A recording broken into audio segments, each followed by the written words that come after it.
नमस्कार दोस्तों, आपके स्क्रीन पर रुदाली करता हुआ यह है रिपब्लिक न्यूज चैनल का संपादक। और यह रुदाली क्या कर रहा है मैं आपको बताता हूं।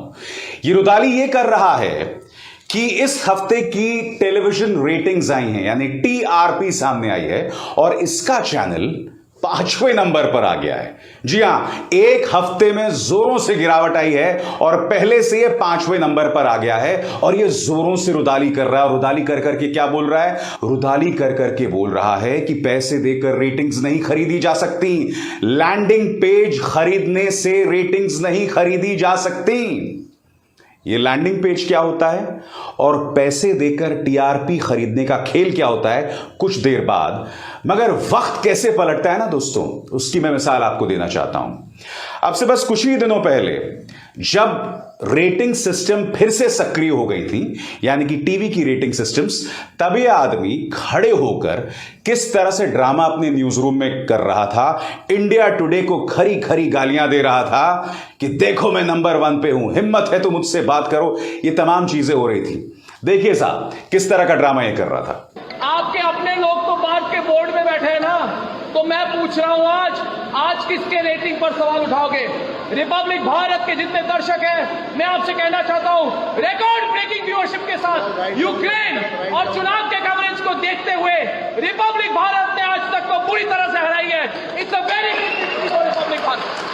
तो ये नजारा कुछ हफ्तों पहले, अब ये रुदाली कर रहा है कि बाकी न्यूज चैनल्स जो हैं पैसा देकर नंबर 1 कर रहे हैं। विडंबना देखिए दोस्तों, मुंबई पुलिस की एक नहीं दो चार्जशीट में इस आदमी पर आरोप है टीआरपी में फर्जीवाड़ा करने का।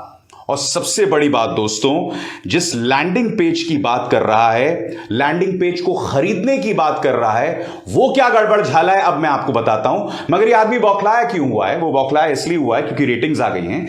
इस रेटिंग के मुताबिक टीवी 9 भारतवर्ष जो है वो नंबर 1 पर है, इंडिया टीवी जो है वो दूसरे नंबर पर है, आज तक तीसरे नंबर पर है, न्यूज 18 चौथे नंबर पर है और रिपब्लिक भारत 5वें नंबर पर आ गया। यही नहीं, इसका जो अंग्रेजी चैनल है वो पहले से दूसरे नंबर पर गिर गया है। यह आदमी इसलिए बौखलाया हुआ है। अब ये जो आरोप लगा रहा है लैंडिंग पेज खरीदने का, आप में से जो लोग नहीं समझते हैं लैंडिंग पेज क्या होता है वो मैं आपको बताता हूं। हम में से कई लोगों के घर में टाटा स्काई नहीं होता है, कई लोगों के घर में केबल टीवी होता है। केबल टीवी क्या होता है दोस्तों? केबल टीवी, जैसे कि आप जानते हैं, केबल के जरिए आपके घर में डिजिटल चैनल्स आते हैं, तमाम चैनल्स आते हैं। अब आप जैसे ही अपना रिमोट के जरिए चैनल ऑन करते हैं ना, तो जो सबसे पहला चैनल आता है, जैसे आपने ऑन किया एक चैनल सबसे पहले आता है, उस चैनल को जबरदस्त फायदा होता है। क्यों? क्योंकि न चाहते हुए भी आपको वो चैनल देखना पड़ता है और दूसरे चैनल में जाते जाते कम से कम 30-35 सेकंड लग जाते हैं, मगर तब तक उस चैनल को फायदा हो जाता है। वो चैनल होता है लैंडिंग पेज। केबल पर जो भी चैनल सबसे पहले आए उसे लैंडिंग पेज कहते हैं। अब अर्नब गोस्वामी पर आरोप था कि इसने, जब इसका रिपब्लिक न्यूज चैनल शुरू हुआ था, इस पर यह आरोप था और कई समाचार एजेंसीज ने कहा था कि इसने कई जगहों पर यह लैंडिंग पेज खरीद लिया था। नतीजा यह हुआ कि जैसे रिपब्लिक न्यूज जो है सामने उभर कर आया, पहले ही हफ्ते में यह नंबर 1 पहुंच गया, क्योंकि इस पर आरोप था कि इसने लैंडिंग पेज खरीद लिया था। यानी कि जिस चीज के लिए यह अन्य चैनल्स को आज गालियां दे रहा है, यही आरोप इस पर था। अब मैं ये बात किस आधार पर कह रहा हूं? मैं ये बात कह रहा हूं मुंबई पुलिस की चार्जशीट के आधार पर। आपको याद होगा, बार्क रेटिंग एजेंसीज का जो मुखिया था पार्थो दास गुप्ता, उसके साथ इसकी व्हाट्सएप चैट लीक हुई थी और वो व्हाट्सएप चैट मुंबई पुलिस की चार्जशीट का भी हिस्सा थी। उसमें न्यूज ड्रम नाम की वेबसाइट के मुताबिक, in a charge sheet filed by Mumbai police, which also includes phone records, Arnab Goswami had told Partho Das Gupta in one of the WhatsApp chats that he's taken the largest landing in West Bengal on the ICNCL cable network. खुद वो अपने WhatsApp chat में, जो कि पार्थो दास गुप्ता के साथ हुआ, जो कि मुंबई पुलिस की चार्जशीट का हिस्सा है, वो ये बता रहा है कि मैंने पश्चिम बंगाल के केबल नेटवर्क जिसका नाम है ICNCL, उसका लैंडिंग पेज खरीद लिया है। यह बात तो तथ्यों और दस्तावेज में है, और आज ये इस बात का लेके रोना रो रहा है कि किस तरह से कुछ चैनल्स लैंडिंग पेज खरीद रहे हैं और नंबर 1 बन रहे हैं। वो कौन सी कहावत है कि जिनके घर शीशे के होते हैं वो कपड़े लाइट ऑफ करके बदलते हैं। समझे चाचा? हाँ, इसलिए कपड़े बदलो तो लाइट ऑफ करके बदलो, वरना जनता के सामने रुदाली करोगे और इसी तरह से निर्भस्त्र होके रुदाली करनी पड़ेगी। समझे कि नहीं समझे? तो कहने का अर्थ यह है दोस्तों कि ये चैनल्स, सिर्फ ये चैनल नहीं, अन्य चैनल्स भी जहरीला खेल खेलते हैं, जहरीला प्रचार करते हैं, टीआरपी के नाम पर नंगा नाच करते हैं, क्योंकि इन्हीं टीआरपी के जरिए इन्हें विज्ञापन मिलते हैं। सारा खेल वही है दोस्तों। और मैंने आपको बताया था, जब ये फिर से ये न्यूज चैनल्स की रेटिंग शुरू हुई थी, तब हर चैनल नंबर 1 होने का दावा कर रहा था। वो शो आपको याद है कि नहीं मेरा? देखिए फिर से वो शो। और सबसे अजीबोगरीब बात यह दोस्तों कि हर न्यूज चैनल नंबर 1 होने का दावा कर रहा है। जिस इंडिया टुडे कोई आदमी अनाप शनाप कह रहा है, उसका जो आज तक न्यूज चैनल है वो भी नंबर 1 होने का दावा कर रहा है, टीवी 9 भी नंबर 1 होने का दावा कर रहा है, जी न्यूज भी नंबर 1 होने का दावा कर रहा है, हर न्यूज चैनल नंबर 1 होने का दावा कर रहा है किसी ना किसी स्लॉट में। यानी कि आपको पता चल सकता है दोस्तों कि ये जो बार्क की रेटिंग्स हैं, ये अपने आप में कितना बड़ा छलावा है। अब तक ये रेटिंग्स नहीं आई थी एक अरसे तक, क्योंकि उसमें धांधली के आरोप थे। अब ये रेटिंग्स फिर से आ गई हैं। अब आप सोच सकते हैं आने वाले दिनों में किस तरह की वाहियात खबरें और दिखाई जाने वाली हैं न्यूज चैनल में। हालांकि मुझे नहीं लगता कि इन लोगों को रेटिंग सिस्टम की जरूरत है। आप देख रहे थे जब ये बार्क की रेटिंग्स नहीं भी थी, तब भी तमाम न्यूज चैनल्स में क्या दिखाया जा रहा था। आपको यह समझना पड़ेगा कि जिन लोगों के पास मुख्य धारा के न्यूज चैनल्स की जिम्मेदारी है, उनकी अपनी विश्वसनीयता क्या है। जिस संपादक को मैंने आपके सामने न्यूज चैनल के अंदर वो अजीबोगरीब करतब करते हुए दिखाया था, यह आदमी 7 दिनों तक जेल में था। इसका ये चेहरा देखिए, ये घबराया हुआ चेहरा। और ये जेल में क्यों था? क्योंकि इस पर आरोप था कि इसने एक आदमी पर ऐसे हालात पैदा कर दिए कि उसने आत्महत्या कर ली। फिर मुंबई पुलिस ने अदालत में चार्जशीट भी दाखिल की है। टीआरपी स्कैम, यानी कि न्यूज चैनल की जो रेटिंग होती है उसमें एक बहुत बड़ा घोटाला हुआ है, और उसमें भी यह आदमी आरोपी है। जी न्यूज का एक संपादक 2014 से पहले 14 दिन तक जेल में था।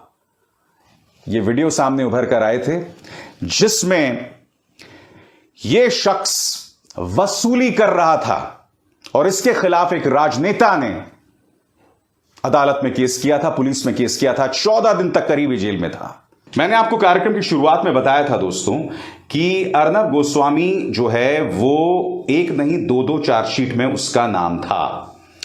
इस पर आरोप क्या थे टीआरपी को लेकर, टीआरपी में घपलेबाजी को लेकर, वो मैं आपको पढ़ के सुनाने वाला हूं। 6 अक्टूबर 2020 को पुलिस ने एक शिकायत पर भारतीय दंड संहिता 1860 की धारा 409, 420, 120 बी और 34 के तहत एक प्राथमिकी दर्ज की थी, यानी एफआईआर दर्ज की थी। इस शिकायत में बताया गया था कि जिन व्यक्तियों के घरों में बैरोमीटर लगाए गए हैं, उनमें से कुछ व्यक्तियों को चैनल की टीआरपी बढ़ाने के लिए रिश्वत दी गई। यह आरोप इस शख्स अर्नब गोस्वामी पर थी। पुलिस ने दावा किया कि चैनल हंसा रिसर्च ग्रुप के कर्मचारियों जैसे बिचौलियों को पैसे दे रहे थे, जो टीआरपी को बढ़ाने के लिए ब्रॉडकास्ट ऑडियंस रिसर्च काउंसिल की ओर से टीआरपी को मापते हैं। इतना बड़ा गड़बड़ झाला दोस्तों। मुंबई पुलिस ने एक नहीं 2 चार्जशीट दाखिल की है, और दूसरी चार्जशीट में क्या कहा गया अर्नब गोस्वामी के बारे में आपकी स्क्रीन पर। टीआरपी मामला। मुंबई पुलिस ने दूसरी चार्जशीट में अर्नब गोस्वामी को आरोप बनाया है।